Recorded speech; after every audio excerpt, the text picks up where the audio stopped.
Elhamdülillahi vel minne şol söz verişim yalak bername kudeki dini deyip cüdegene bir pej açtık. Oğlancıklardan çüreyim mahsus dini bername kudekleri Fars dilinde yöne, Türkmen dilinde de.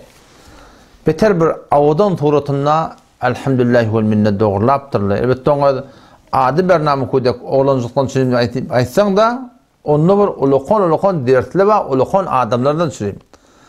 Buradaatları ki bizim milletimizden görmeyiptir, eşitmeyiptir, haber yok. Ne kadar tarihi hakikatler var şunun içinde.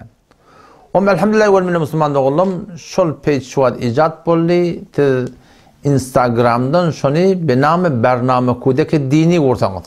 O zaman ekide vardır. Çünkü bername kudeki dini kurduğunda falan şeylerine getiriyor da. O zaman şu bizim doğrulan page'imizde şu bername kudeki dini profili oluyor ya, şu profilin içinde yadırılırındır. Bername kudeki dini yadırlar. Odan turatında. Ama elhamdülillah vel minne şöyle bir koyup başladık. Avvalla ben ayttım ama onun içinde bir kemçilik var yönü dedim. Onu beceriyen ustadlara, dağıtlara ben has tavsırdım ki bazen müzik koyup durlar içinde. Bazen müzik koyup durlar dengürdüngüler var. Şunu başlarsanız ayırtanız diye ayttım.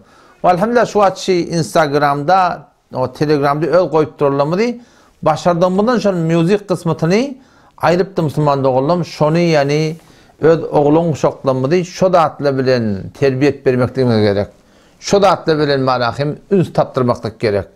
Onu oturup göğdeten malahim ne kadar yerlerine alsan göğdün yaşında taklap baranak doğurdu.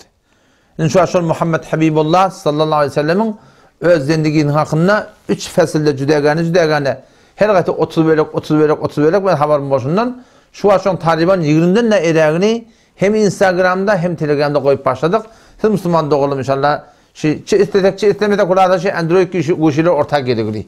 Android telefonlar ortak geligli. Ve biz oğullarımız istemek sadece Ali Allah. Omşadaydan şol kuşilerimizin içinde, telefonlarımızın içinde bazıları var, içinde musiki var, saz var, telekidatlar var. Onlar kullanır hezfedeyni ve oğullarımızı şidatla veren manakım ünsülendirilir. Şidatları oğullarımız sonra inşallah öyle değil ki şunu gözetildi. Hazreti Ebu Bekir'in tanış oldun, Hazreti Umar'ın tanış oldun, Avvalostan Peygamber'in tanış oldun. Avval ahir Allah Tebarek ve Teala iman getirmekten hakkında varahim doğru duygusuları belirtim diyem. Şiratla inşallah bir hakikat beter kavulur.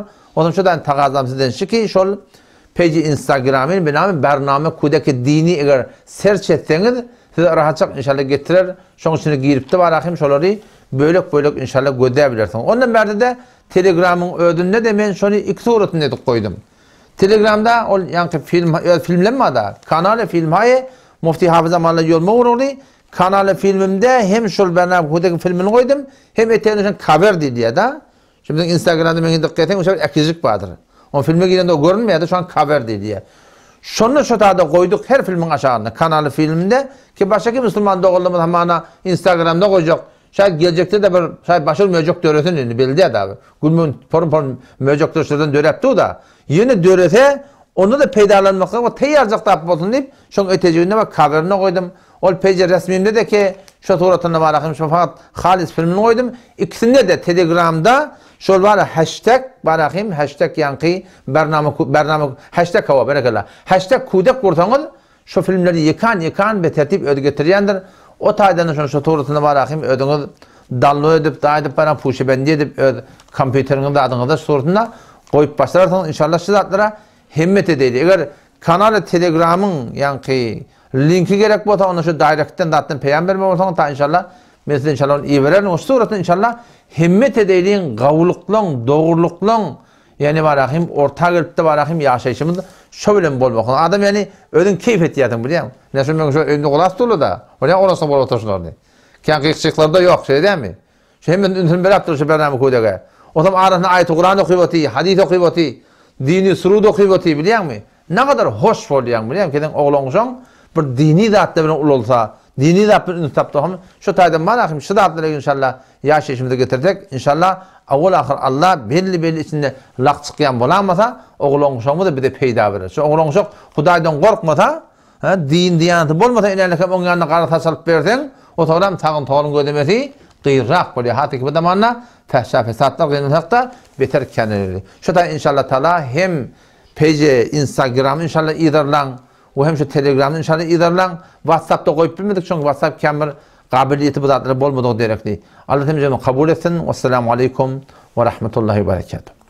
Allahu Rabbi vel İslamu dini ve Muhammeden Resulullah ve yakini.